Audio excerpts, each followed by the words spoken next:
professional like me. A guy who does the detective work nobody else wants to do. A guy who wears hats and walks around in a black and white world. I began contemplating a more profitable line of work, like politics. We are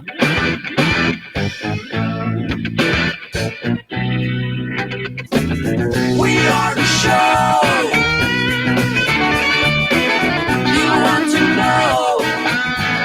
It's time to talk to you.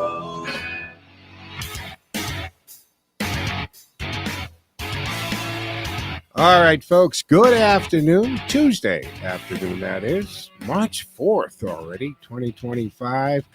I'm Joe Mangiacotti, and this is the Joe Mangiacotti Show. You can join the conversation for the next hour at 508-871-7000. That's 508-871-7000. Hey, we also have our text line up and running, 617-297-8388. That's 617-297-8388. It appears on the screen here in real time in the studio, and we try to work it into the conversation. And a lot of you like to use this because you can't make the call. You're at work or driving, whatever the case is. Feel free to do that, and we'll work it into it. You can listen, of course, to AM 830 WCRN on your dial, but we also stream 24/7 on the TuneIn app, like thousands of other radio stations. So that means you can take us anywhere. Just put it on your device. That's the TuneIn app. Punch in WCRN. You're going to see our cool logo. Do me a favor, hit the like button. We know you're there, and we're very easy to find after that. I also stream my show, and both video, audio, on my social media platforms, Joe Mangi Show, M-A-N-G-I, Joe Mangi Show, X, Facebook, Twitch TV, LinkedIn profile, and we do it right to the Rumble channel. So there is a Joe Mangiacotti Show Rumble channel. Just go there, and you can all watch it in real time. And hey, later, my show is included in the lineup on the new streaming channel, Twitch TV, which has just acquired the AUN TV network. It's about 12 terrestrial towers, but, they're all in the Northwest, Nevada to San Francisco, Oregon. So it's not going to help you around here, but you can watch it on your Roku Fire Stick Smart TV. So a lot of ways to listen, a lot of ways to talk, and of course, the most important thing, a couple ways to participate in the conversation. Now, Ted A is behind the glass flying the board today, so he's going to, there you go, Ted, thank you. You look marvelous. Baseball cap today, huh? Like the look. WCRN Thank you. cap. Should be able to. We've got the station has a couple remotes and stuff planned, right? We've got the Business Expo at the Northbridge High School thing happening in the middle of the month, the 14th, I think, something like that. We've got we're going to be broadcasting from Route 12 Pickle for a pickleball tournament coming up in April, first weekend of April. Hank Stoltz will be there, Peter Blute, myself. So we'll talk more about that as it goes along. So this is Common Sense Conversation for the Common Sense Citizen. We have a lot to talk about. And tonight's going to be very interesting because it's when the president addresses a joint session of Congress tonight, which is always exciting. I think the final one, remember when Pelosi ripped up his speech? First of all, it was petty, childish, and yeah, boy, ladies, she's back as president, and she has a different attitude this time going on. So we got the president addressing the joint session of Congress. As expected, the usual suspects on the left are going to be throwing their tantrums, temper tantrums. It's big losers. Several Democrats, now, don't be surprised, but several Democrats have announced that they're boycotting the speech. Oh, my gosh. That's okay. The people who want to hear it will be tuning in because, of course, they are. That's just what they do. Rather than do their jobs, they're hosting a so-called prebuttal. That's a live stream whining session where they'll rant about Trump's policies before he even speaks. Hey, they tried to impeach him before he even got sworn in 2017. So why not do the rebuttal before the speech? Will the real idiot please stand up? I mean, come on, folks. That's like walking out of the movie before it starts and then writing a scathing review. It's political theater at its worst, and I'll tell you why this stunt exposes the left's biggest weaknesses. Speaking of exposing weaknesses, by the way, President Trump made waves this morning with a social media post calling out schools and universities that allow so-called illegal protests. Now, let's be real, he's talking about the out-of-control mobs shutting down campuses, not students peacefully voicing their opinions. Have you noticed that the left likes to first of all, their protests are all wonderful, even during the pandemic, right? If you were George Floyd, BLM, that wasn't a super spreader. That was perfectly, you had to do it. Anything, churches had to do it in cars and parking lots. If you were conservative, that's a super spreader. The Trump rallies, they said, well, those are super spreaders. It's unique how in one side it's one thing, the other side it's the other thing. But no matter what side you are on or where in the political spectrum, there is a line that you cross from a protest to violence.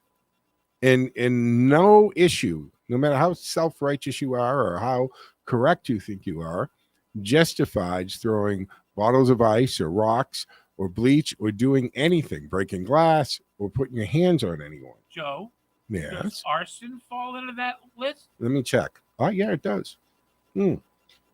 Remember back in the Summer of Love, boy, we had protesters would show up and there'd be a short cargo box truck with all kinds of stuff just waiting to happen. It was parked there. Oh, that's a whole nother conversation. But Trump says federal funding will be on the chopping block if these institutions don't start upholding the law. And let's not forget his warning that agitators will be arrested. Unlike mayors and governors who said, oh, let them get it out of their system, or ordering the police to evacuate their building so that it could be torched. And they'll be deported if they're here illegally. Imagine that. Like, I've said this over and over again, folks. Nothing Donald Trump has proposed or his administration has proposed is anything new. They have literally said, we're going to enforce the laws of the land. Immigration law has been there long before Trump was on the scene. And they are illegal aliens. They're not undocumented. I hate that we're being forced to accept the change in the vernacular, that we have to use the vocabulary that they tell us to use, and they've changed the meanings of words when the statute actually says illegal alien. You mean criminal aliens?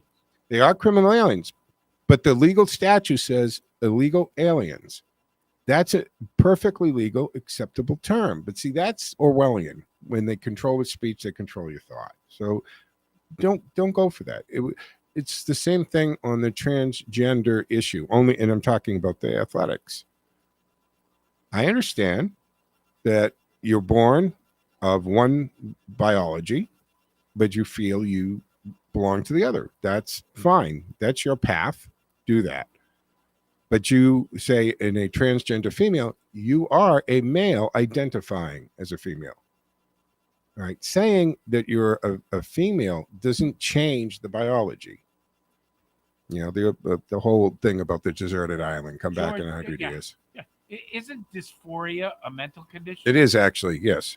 Yeah, dysphoria is a mental disorder. That's see, their argument they falls apart. I'm digressing from my opening statement, but see what happens with that is when it helps their argument, right? It's a mental issue for certain coverages in medical operations and things, and then when their other argument, you can't say that it's a mental issue. Again, you have the conflict in their arguments, and whatever suits that argument kind of goes forward At the moment. So agitators will be arrested, deported if they're illegally here, and the students expelled for breaking the law. Wow. Because there's two things I think that happen at these universities with these riots or protests that get out of hand. One is they're not all students. And we had, I forget who it was. I caught in the news as I was reading some stuff. One of the presidents say, "Hey, I'll speak, meet with you, listen to you, but here's the deal: no covering up. If you want to talk to me, you got to take the mask off, the hijab, whatever you're doing, covering your face. You got to look at me. I got to be able to look at you. And the second thing is you have to have ID. Oh my goodness, imagine that, to prove that you're a student. In other words, don't come to negotiate or talk to me or complain about the university if you don't even attend the university, because you have a lot of outside agitators who show up on these campuses and they're not even students. And quite frankly, they should be off the property. protest out in the public way like everyone else has to follow. But the point is, I get that.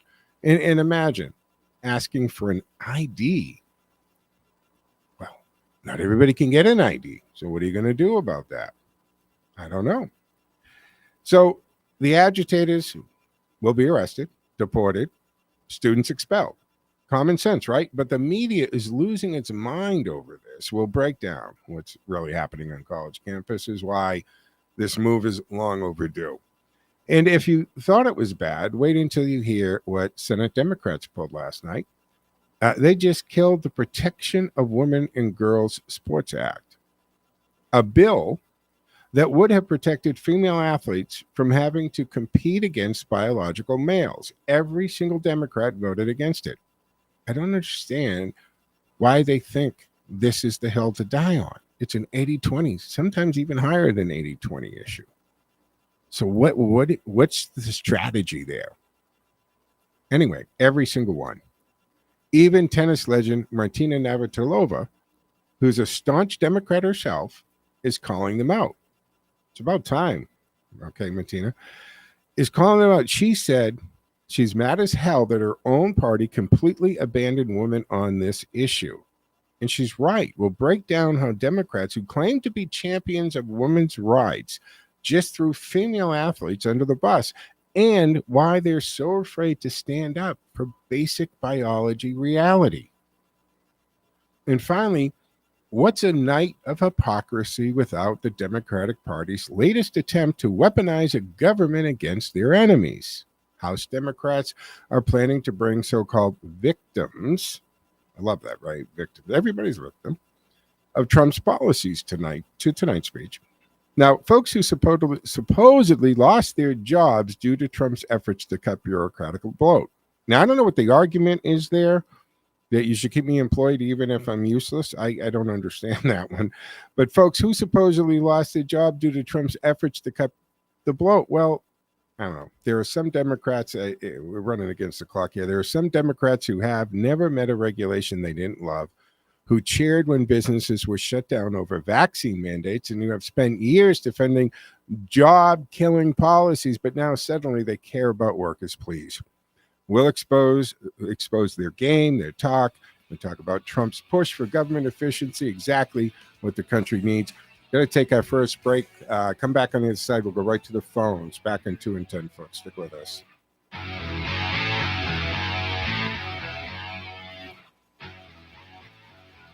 Looking for guidance as you face a future on Social Security? It's hard to figure out on your own, but MedicareAdvisors.com is a completely independent insurance agency specializing in Medicare insurance planning. We work with the top insurance companies so we can offer our clients the best coverage for them. We design plans with a focus on low costs, which we combine with personalized insurance advice aimed at helping our clients make better informed decisions. Russ Swallow is a certified senior advisor and a licensed insurance advisor. He's been helping clients with their health insurance needs since 1970. And after a failed attempt at retirement, he created the Medicare Advisors in 2014. Russ concluded that since Medicare is health insurance, he might as well put his almost 50 years of health insurance experience to good use, as 75,000 people reach age 65 in Massachusetts every year, and they can use some help. Call Russ today at 508-831-0805. Put his years of personal experience to work for you as you try to unravel the complexities of Social Security. Perner Logging and Land Clearing. Fully equipped with state-of-the-art equipment to handle all of your lot and land clearing needs, whether it's 1 acre or 100. They regularly service customers in the local area and will travel to neighboring communities and beyond to get the job done. Now, whether you're doing new construction, renovations, or clearing land for a new development, the Perner Logging and Land Clearing team of experienced personnel makes small or large jobs run efficiently, giving them the ability to always keep the competitive edge. They'll quote your job from something small to hundreds of acres, factoring in all aspects, including the wood salvage value, if any. In addition, they have the right equipment for each size job, making for the most efficient job site possible. For every job, Perner Logging and Land Clearing make sure the client's goals are the main objective. Call Perner Logging and Land Clearing today for a free estimate, 978-270-9916. That's 978-270-9916. All right, folks, welcome back to the second segment of the Tuesday afternoon edition of the Joe Mangiacotti Show here on AM 830 WCRN Radio Central. Reminding you can join the conversation for the remainder of the hour at 508-871-7000. That's 508-871-7000. And, of course, we're streaming on the TuneIn app. And please feel free to join us on my social media platforms at Joe Mangi Show, Facebook, X, Twitch TV, LinkedIn profile, in Rumble, as well as the station's Facebook page, WCRN 830 AM, and our YouTube channel. Multiple ways to listen, watch, and, of course, most importantly, to participate in the conversation. And let's do that. We'll go to the phones at 508-871-7000. Mark has been waiting patiently. Hey, Mark, what say you? So the president's going to address a joint session of Congress tonight. Is that so? It is. What time? 8 o'clock, right? Yeah, 8 o'clock. I saw Caroline Levitt this morning. She said it's estimated an hour, but with Trump, as you know, Mark, that could be an hour 15, hour 30. The guy goes off script all the time. How is he going to get all of his accomplishments in? Well, that's about it. I mean, it's going to be a laundry list of what he's got done. One thing I hope the hell he does for his sake, okay, is have one of those geniuses on his staff emphasize to him, you have to explain to the general public, American public, dumb it down, call it whatever you have to do. You have to explain to them why you are imposing these tariffs on our so-called friends in Canada, Mexico, our enemies in China, and the list goes on and on and on. But he has to explain to the American people in very simple terms that they can understand, like a bullet point presentation. 2 years ago, this is what would be a tariff was for us importing this good into Canada. This good into Canada. And I got to tell you, if he goes down a list of 10 of them, some of the tariffs that the Canadians, for example, were putting on American-produced items being shipped into their country, they put a tariff on it, were outrageous. Yeah. Thank you, Mark. I appreciate the call. Good point. On the tariff issue, I think what we've got to remember here, folks, is the tariffs that the president is putting on Canada and Mexico. It's not to have a war on tariffs or the economy. He's saying to them, you, by your complacency and in some instances assistance, are allowing illegals through your country. You're allowing, in Mexico's case, they don't secure their southern border. They know that they're coming into Mexico, through Mexico, and then going to illegally come into the United States. Now, as soon as they do that, any claim to asylum is out the window, because if you are actually seeking asylum, according to international maritime law, the first port you reach that you're safe at, that's it. You seek asylum there. You can't leave Haiti, live in South America for 10 years. Then the Biden administration comes in and goes, whoa, now's the time to pass. He said all the way back to the debate, the presidential debate, when he said him and everyone else raised their hand for free medical care for anybody that comes in for illegals. You'll get money, you'll get house. You get the point. So Trump is saying to Canada and Mexico, what are you doing? You're enabling a slow motion invasion of our country. You're allowing all of these drugs and human trafficking to take place. And you know exactly what's going on.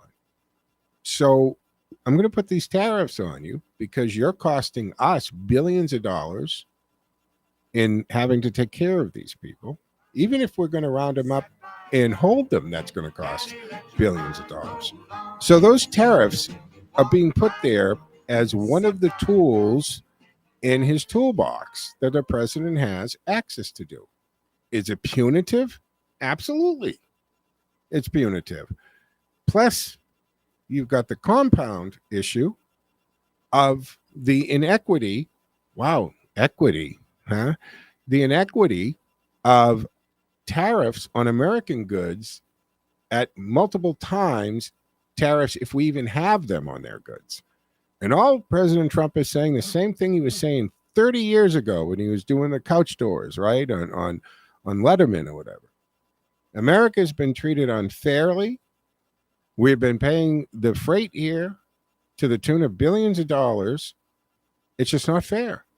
You know, I think he did a great job explaining in plain English to the American people that what he's looking for is reciprocation. That's it. A reciprocal deal. You charge me, I charge you. You drop your tariffs to zero, we'll drop our tariffs to zero. And then what will happen there is the best company will win, all other things being equal. But if you're, look at India, we're literally charging 100% tariff on our motorcycles. That it just isn't right. Now, he's even proposed at times of doing away with the income tax and getting all of our revenue from tariffs, which we did in the late 1800s, and we were quite wealthy at the time. McKinley was a perfect example. And he's cited that on multiple times. Thank you, Mark. That was a good point to bring up. And of course, we'll get into Justin Trudeau basically saying he's dumb, his actions, but the way he phrased it, that wasn't the smartest thing to do. Didn't you just watch what happened with Zelensky? So tonight, President Trump will deliver a joint address to Congress, making a crucial moment so early in the second term here. However, instead of engaging a meaningful discussion on the state of the nation, some Democrats are choosing to boycott the event, hold a counter speech, fill the chamber with political props designed to undermine the administration. Well, their continued resistance to the legitimacy of this presidency is, well, it's just petty. It's damaging to the very fabric of the Democratic Republic. And aren't we supposed to be preserving the democracy? Once again, Democrats are proving that they would rather obstruct than govern. Senator Chris Murphy's Democrat from Connecticut, Brian Schultz, Hawaii, have chosen to stage a rebuttal to the speech. Now, a live stream event designed to counter Trump's message before he even delivers it. Representative Don Bayer from Virginia has outright refused to attend. Good. Stating that he does not want to contribute to the event. I don't think that has the impact you think it does there, Brian. Ted? I think what people have to realize and echo back when somebody says something like that, you have to say, so you're in favor of our opponent rather than in favor of our proponent, the president. You'd rather side with the opponent than to side with our president. Well, as Democrats, they have a right to have a different stance on things. Of course they do. But on this foreign policy? No, not on the event. If Tariffs are foreign policy. Say what? Tariffs. Well, are tariffs foreign are policy. foreign policy. What I'm saying is, I'm talking to the issue of not attending and all that. You have every right to do that, but it's not. It's petty, and it's not having the effect you think it has. And tariffs, in this case, I just set this up. He is using them punitively to Canada and Mexico because of their behavior. It's their behavior, their aggressive behavior and inequitable behavior to the United States that has prompted the president to enact these tariffs. Not to raise money, but to tell them, look, I mean, the whole governor thing started because Trudeau said, well, if we didn't have the tariffs, we wouldn't even be able to survive. And Trump said, no problem, become our 51st state. We'll take care of you. Come here, little buddy. And everybody instantly, they would do better. Their money would be worth more. They have been enjoying the proximity to the United States for a long time. And yeah, sure, we get a lot of stuff from Canada. So let's talk about a fair and equitable trade agreement. Hey. And could you imagine if we ever entered an agreement economically of Mexico, United States, and Canada, along the lines of the euro type thing, and not that I'm suggesting we do that, they come to the American dollar, everybody would do better on that. Better security, better financially, better Yeah. socially.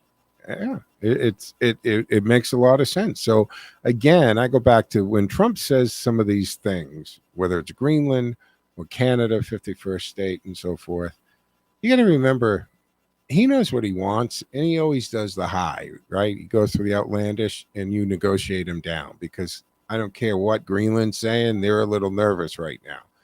Not violence or taking it over, but all Trump wants in the end is a good economic and balanced trade agreement going on between these countries. And as far as Greenland goes, he wants the strategic location that it offers to us. We have bases there, but we also have water routes that are opening up due to shifting and the ice caps and so forth. So look, we've always had a presence in Greenland, and we just want a stronger presence. And if we don't, that void will be filled by Russia and China. So trust in what the man is doing, because he's proven his track record already, that eventually you understand. How many times in the last 10 years have we gone, God, Trump was right about that? Oh, actually, that's it. That is a pretty good idea. Right? But it's the same tired playbook. They refuse to engage in discussion, refuse to acknowledge any successes, and they refuse to do their jobs that the constituents elected them to do. And former Speaker Nancy Pelosi advised Democrats to let Trump, quote, stew in his own juice, encouraging members to bring guests who have supposedly been harmed by Trump's policies. And this kind of political theater does nothing to advance solutions for the American people. Instead, it serves as a virtue signaling stunt meant to pander to their base. And you're not really a victim here, if your role in government has been redundant, or you don't even show up to work, we need to address that. Take those incredibly awesome skills that we're paying you $130,000 or $40,000 a year to provide to their taxpayers, and take them in the private sector. You should be able to double that in theory, right? I don't know, folks. We're going to take our mid-show break here in the Tuesday afternoon. You got to show up for work, though. Yeah, seriously. I mean, even JP, all of the JP Morgan and the tech people are saying you got to do that. Folks, we're going to take the break. 508-871-7000. Join the conversation. Back in 2 and 10, folks. Stick there. Time now for the forecast from the Boston Independence Group Weather Center. Call Jerry Doherty today at 877-772-1776. Retirement is within reach. I'm meteorologist Sherry Spear, and here's the latest Boston 25 weather on Radio 830 WCRN. Highs in the 40s today, partly sunny and dry conditions expected. For tomorrow, it's more like mid-50s, but tomorrow you're going to see some cloudy skies, some spot showers, with our heaviest, steadiest rain coming through overnight. We've got downpours and gusty winds Wednesday night. That should wrap up before the sun comes up on Thursday. Thursday will be another mild day with highs in the 50s. I'm meteorologist Sherry Spear, and you can hear Boston 25 live for the morning drive weekdays on AM 830 WCRN. More live and local radio is next. Stay tuned to Radio Central 830 WCRN. Looking for guidance as you face a future on Social Security? It's hard to figure out on your own. But MedicareAdvisors.com is a completely independent insurance agency specializing in Medicare insurance planning. We work with the top insurance companies so we can offer our clients the best coverage for them. We design plans with a focus on low costs, which we combine with personalized insurance advice aimed at helping our clients make better informed decisions. Russ Swallow is a certified senior advisor and a licensed insurance advisor. He's been helping clients with their health insurance needs since 1970. And after a failed attempt at retirement, he created the Medicare Advisors in 2014. Russ concluded that since Medicare is health insurance, he might as well put his almost 50 years of health insurance experience to good use, as 75,000 people reach age 65 in Massachusetts every year, and they can use some help. Call Russ today at 508-831-0805. Put his years of personal experience to work for you as you try to unravel the complexities of Social Security. All right, folks, welcome back to the second half of the Tuesday afternoon edition of the Joe Mangiacotti Show here on AM 830 WCRN Radio Central. From the center of the dial, the center of information, and the center of New England is AM 830 WCRN. 508-871-7000 to join the conversation. That's 508-871-7000. Let me finish my thought on the opening here that one of the most controversial aspects of Trump's address is going to be the strong stance on protecting order and discipline at the college campuses. So, he's made it clear that institutions allowing the illegal protests, those that block free speech, threaten safety, like locking janitors into a closet or restricting, that's kidnapping, folks, chasing Jewish students into the library, they're fearing for their safety, or result in destruction, they will face serious consequences, including a loss of federal funding. Again, you got to use what's in the quiver, whatever tools you have. So let's be clear. This is not an attack on free speech. The First Amendment protects peaceful protests. Who is it that Jamoke that says, where in the Constitution does it say, was it Cuomo or Lamont? One of them said, where does it guarantee protests have to be peaceful? Well, it's literally in the Constitution. It says peaceful protests, you're Jamoke. So it protects the peaceful protests, but it does not protect criminal behavior. If you cross the line, you cross the line. Universities should be places of learning and debate, not anarchist breeding grounds. And discussion. Absolutely. Where agitators wear masks and destroy property and prevent others from speaking. Trump's stance is very simple on this issue. If you engage in illegal activities under the guise of protest, there will be consequences. It doesn't exempt you because you're so right and righteous. The response from the left, predictable outrage. But we must ask, why should taxpayers fund institutions that refuse to uphold law and order? Why should American students have their education disrupted by professional agitators and bad actors? The Democrats continue to decry Trump's policies as authoritarian, yet they are the ones working tirelessly to silence dissent. From labeling political opponents as Nazis to pushing for European-style speech restrictions. Remember the Germany interview in 60 Minutes? The left has abandoned the core principles of free expression in favor of controlled narratives. They oppose Trump's stance on illegal protests, yet they have no issue weaponizing the federal government to censor speech they disagree with on social media platforms or news networks, for that matter. As USAID was funding these outlets, NPR, the New York Times, the reality is that Trump is not the threat to free speech here, but his opponents are. He is fighting to preserve the right of Americans to speak freely without fear or being deplatformed, canceled, even physically attacked by mobs who disagree with them. Senator Elisa Slotkin from Michigan, right? She prepares to give the Democratic rebuttal, the real one, after the speech. And expect more of the same rhetoric here. Vague appeals to economic security, national security, a way forward. What you won't hear is a real policy vision. Democrats have no solutions, just opposition. Their strategy is obstruction, division, and scare tactics. Right? What's the other thing? Use facts. When you don't have facts, you pound the facts. If you don't have facts, you pound the table. Trump's address tonight is a reminder that despite the left's continued theatrics, he remains focused on delivering for the American people. Whether it's protecting free speech, ensuring law and order, or calling out the corruption of the federal bureaucracy, his message is clear. America must come first. The American people are tired of political stunts. They want leadership, and tonight, that's exactly what they will get from President Trump. And he will have his laundry list of accomplishments that he's done in a remarkably short amount of time. Maybe 2 hours tonight. I mean, does it really feel like it's just been over a month? I mean, it does feel like incredible. It's been months and months that we're well into this administration.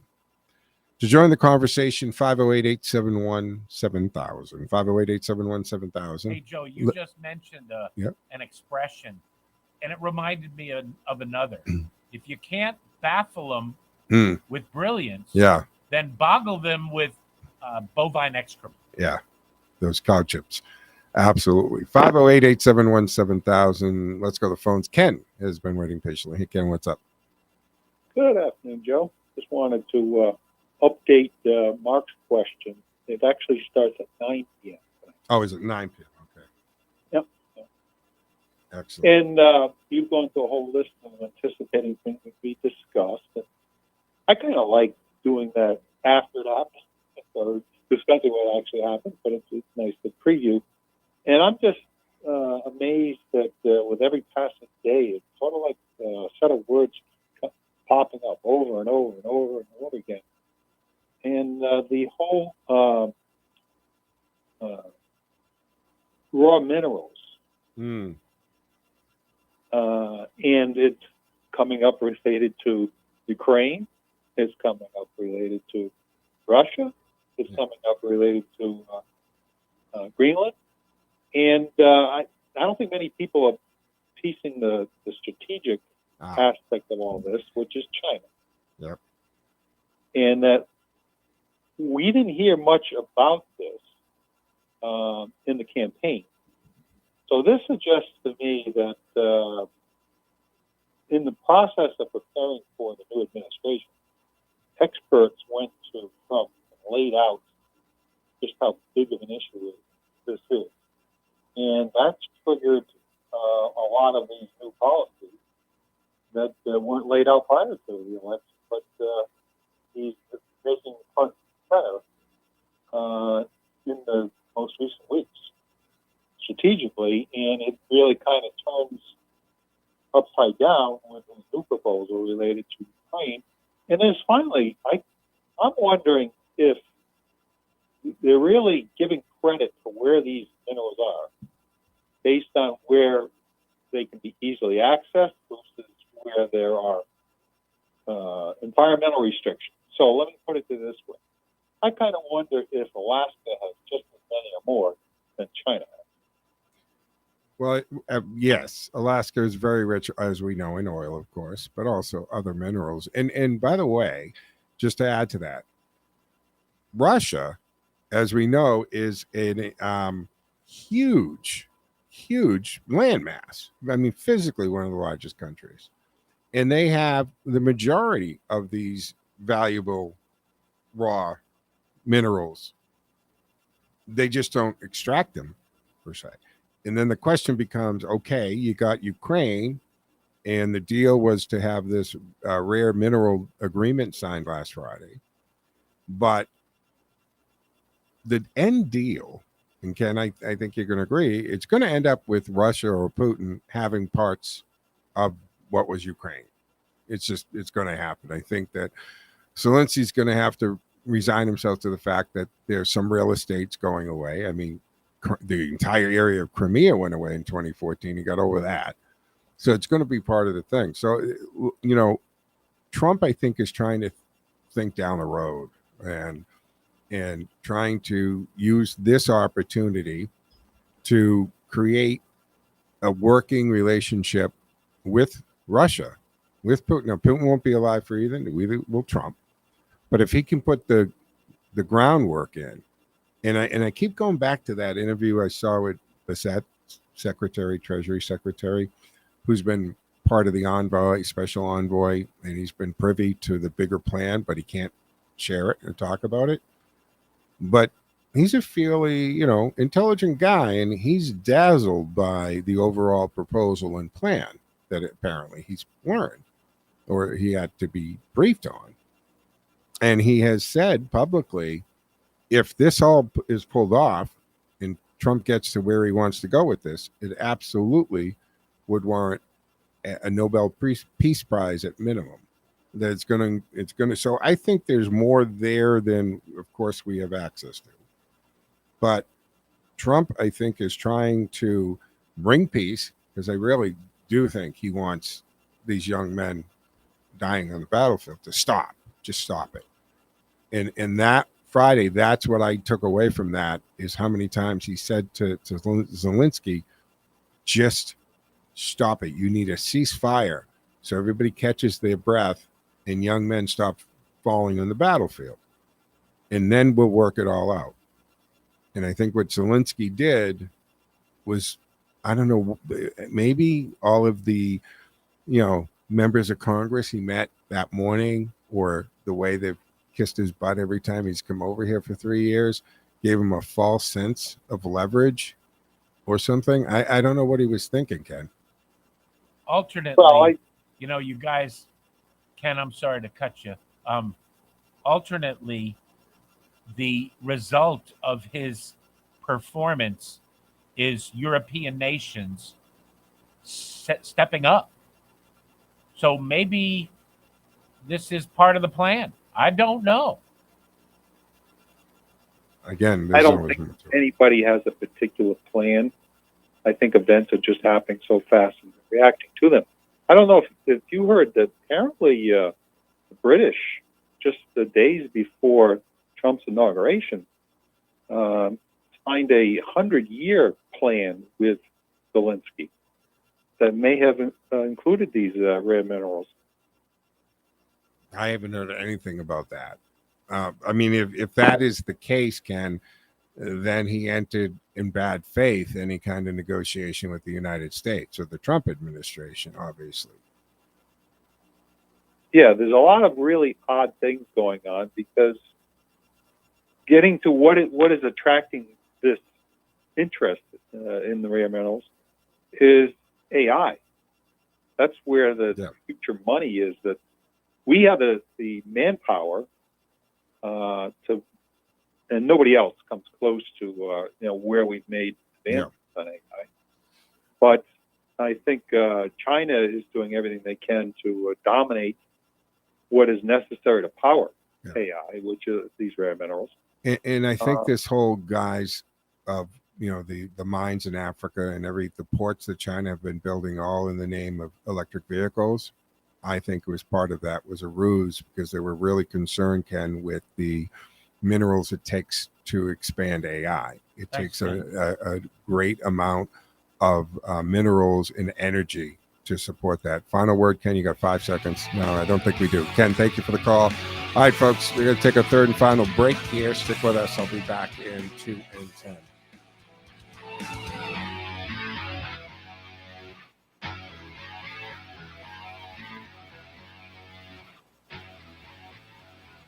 Looking for guidance as you face a future on Social Security? It's hard to figure out on your own, but MedicareAdvisors.com is a completely independent insurance agency specializing in Medicare insurance planning. We work with the top insurance companies so we can offer our clients the best coverage for them. We design plans with a focus on low costs, which we combine with personalized insurance advice aimed at helping our clients make better informed decisions. Russ Swallow is a certified senior advisor and a licensed insurance advisor. He's been helping clients with their health insurance needs since 1970. And after a failed attempt at retirement, he created the Medicare Advisors in 2014. Russ concluded that since Medicare is health insurance, he might as well put his almost 50 years of health insurance experience to good use, as 75,000 people reach age 65 in Massachusetts every year, and they can use some help. Call Russ today at 508-831-0805. Put his years of personal experience to work for you as you try to unravel the complexities of Social Security. Polar Park is the place to play, so treat yourself to a private suite at the best ballpark in AAA. Suite rentals are the best way to enjoy a fully catered and climate-controlled experience at the park. Whether you choose to watch the game from inside of the suite or out in your seats, it's the ultimate experience for a special occasion.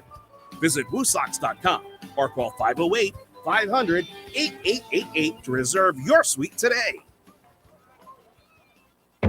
Every person is entitled to 30 fundamental human rights, and you only need to do one thing to enjoy all of them. Know them. Get your free human rights booklet today. Go to humanrights.com.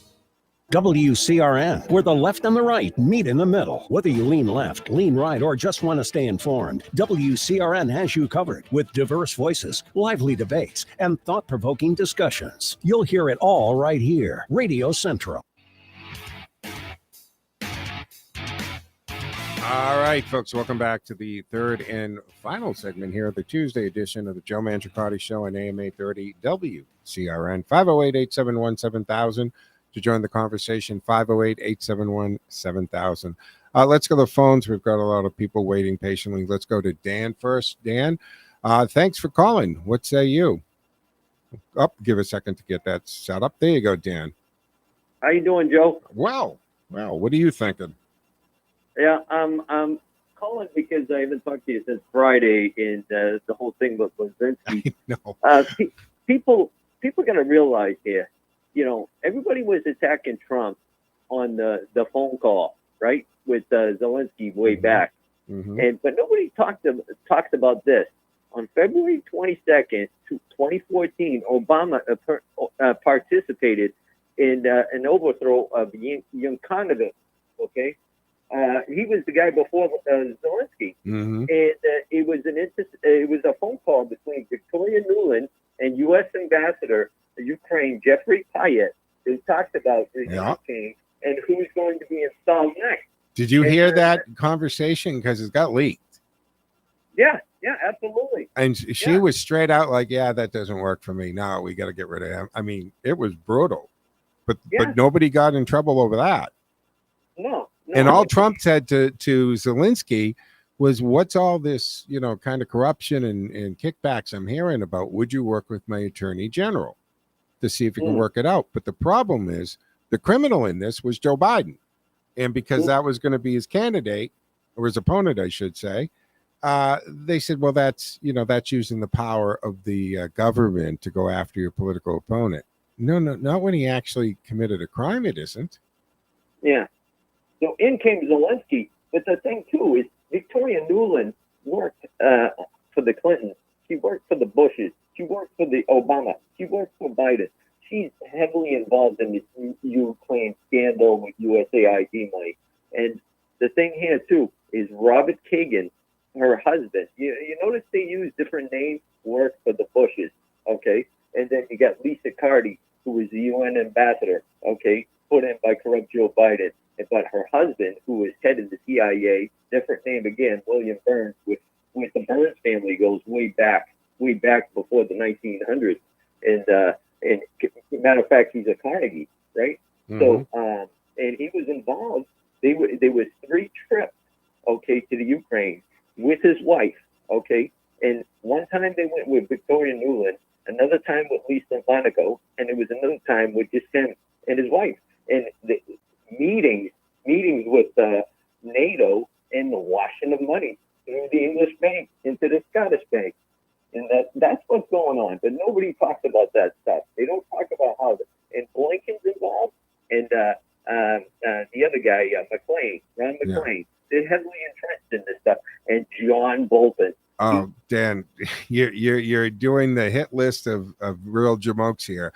And as far as Blinken, you can go back to Blinken, who made the comment about NATO in Ukraine way back when, which was the final straw for Putin, because the agreement has been in place for many years and NATO would not expand any closer to Russia. And it was him who said that was open to it. But yes, I've said this a million times, Dan, and thank you for the call. Absolutely. It's so incestuous. If you start looking at who's married to who, or at least who's sleeping with who, and I don't mean in sleeping with, just they're a partnership, they're a couple, you'd be amazed at this and how it runs through. That's, again, why Donald Trump is upsetting the apple cart, because he did not come up like they all came up. He wasn't beholden. He didn't need their money. He didn't owe any special interest groups. He didn't make any deals in the back room, and that just absolutely throws them off their game. Thank you again, Dan. 508-871-7000. Let's go to Tom in New Hampshire. He's been waiting patiently. Hey, Tom, what say you? Hey, Joe, I got a question for you.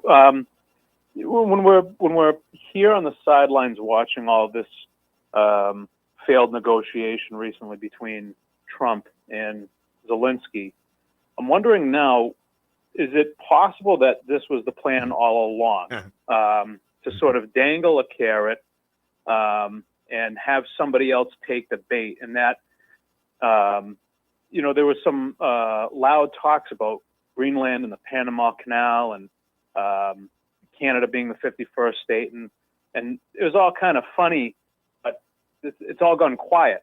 But it set the precedent. Certainly, members of the mainstream media say, Trump wants to expand the American empire and colonialism and this and that. So, is it possible that this was just a bait and switch to get somebody else to foot the bill for Ukraine, set up a deal that sounds like a good deal, sounds sweet for the United States, and then have Zelensky back out, just so a European nation could step in and want their minerals? Because I haven't done a lot of research, but from what I gather, the minerals might not be all that great in Ukraine. There's some skepticism there to just how valuable the cash in the earth may or may not be. So, well, I alluded to, thought. Yeah, Tom, I alluded to this. I think Trump actually has his eye on Russia's raw minerals, to tell you the truth. And I think he's either already figured it out or is trying to figure out how we get to a point that we get some of that's coming out of there.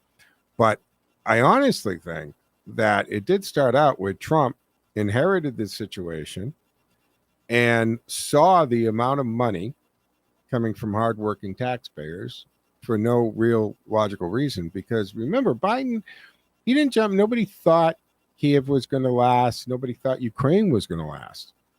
So nobody really supported Ukraine till all of a sudden, wow, the Ukrainians actually fought like hell and stood their ground somewhat.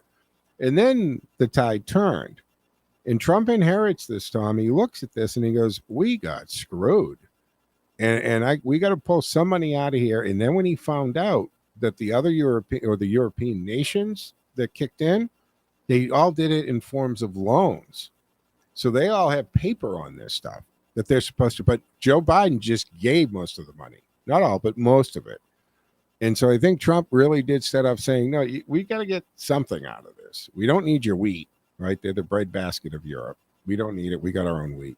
But the minerals and the raw stuff that's in the ground, we certainly could use that. And I agree with you. You never know what Trump's end goal is here, right? And when he throws this stuff out, you really don't know what is he really after. There is a reason. I don't think the man does a lot without a reason behind it. I know it seems like he always speaks off the cuff, but look at how many situations do we look back at and we go, God, he was right there. Oh, that makes sense.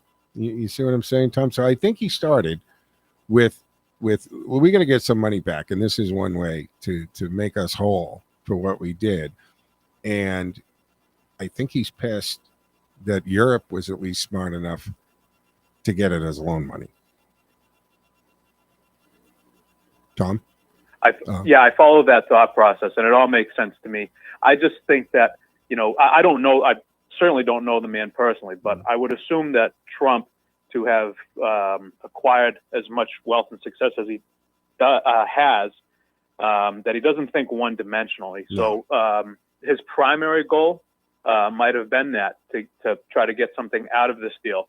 But a close second might have been, well, if we can't make a deal happen, if we can't find a way to recoup some of our finances, we certainly can't chase good money after bad. We got to get out. And maybe the contingency plan was, well, if they don't take this plan, maybe somebody else will, and at least it'll be their problem. Tom, I agree 100% that now it went from we're gonna split this money, or split the money from these raw materials, to you blew this up. You're not being very grateful and respectful, and so you know what? We're out, tapping out. Let your neighbors.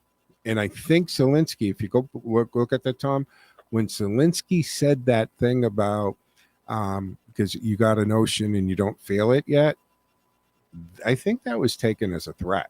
I don't think Trump, if you watch Trump's body language after he said that and how he snapped at him, I don't think Trump was he was pissed at that, because that was a veiled threat.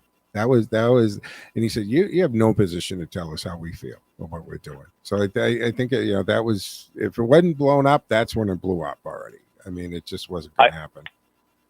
I concur. And I'll end with this. I think Trump's best deal for Zelensky was going to be his first deal. Everybody's been saying that. And I agree with that. Yeah. But I also think Zelensky is too proud to go back. So I think it's very possible that those negotiations might be over, and Zelensky might be out shopping other places. Yeah, only because the man just seems too proud. Yeah, and that sometimes you got to swallow the pride there. Tom, thank you so much for your call. Appreciate it. Let's see if we can get Tyler in for a couple seconds before we run out of time. Hey, Tyler, what say you?